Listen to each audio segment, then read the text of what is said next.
emergency workers uncovered more than 1,500 bodies in the wreckage of Libya's eastern city of Derna on Tuesday, and it was feared the toll could surpass 5,000 after floodwaters smashed through dams and washed away entire neighborhoods of the city. The startling death and devastation wreaked by Mediterranean storm, Daniel pointed to the storm's intensity, but also the vulnerability of a nation torn apart by chaos for more than a decade. The country is divided by rival governments, one in the east, the other in the west, and the result has been neglect of infrastructure in many areas. Outside help was only just starting to reach Derna on Tuesday, more than 36 hours after the disaster struck.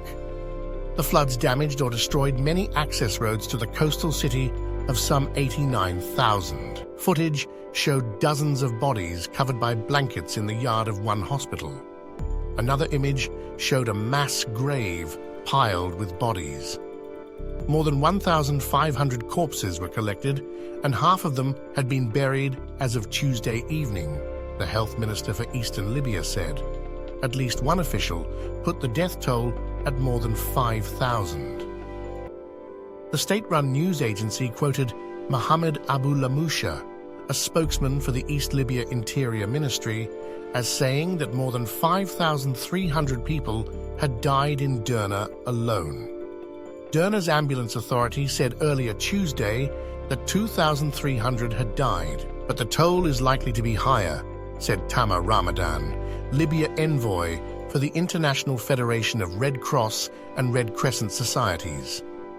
He told a UN briefing in Geneva via video conference from Tunisia that at least 10,000 people were still missing. He said later Tuesday that more than 40,000 people have been displaced. The situation in Libya is as devastating as the situation in Morocco, Ramadan said, referring to the deadly earthquake that hit near the city of Marrakesh on Friday night.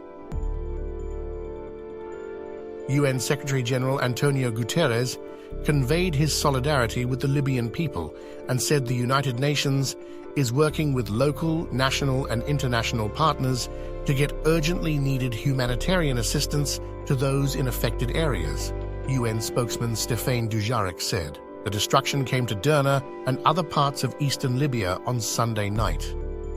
As the storm pounded the coast, Derna residents said they heard loud explosions and realized that dams outside the city had collapsed. Flash floods were unleashed down Wadi Derna, a river running from the mountains through the city and into the sea.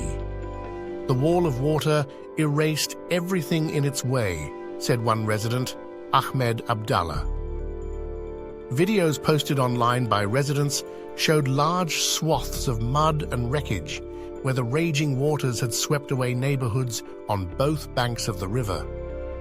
Multi-story apartment buildings that once were well back from the river had facades ripped away and concrete floors collapsed. Cars lifted by the flood were left dumped on top of each other. Libya's National Meteorological Center said Tuesday it issued early warnings for Storm Daniel, an extreme weather event, 72 hours before its occurrence, and notified all governmental authorities by emails and through media, urging them to take preventive measures. It said that Beda recorded a record 414.1 millimeters, 16.3 inches of rain from Sunday to Monday. On Tuesday, local emergency responders, including troops, government workers, volunteers and residents, dug through rubble looking for the dead.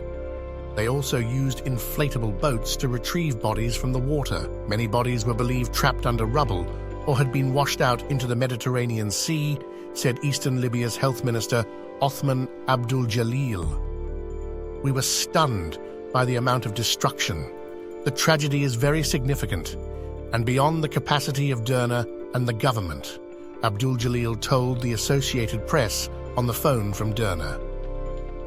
Red Crescent teams from other parts of Libya also arrived in Derna on Tuesday morning, but extra excavators and other equipment had yet to get there.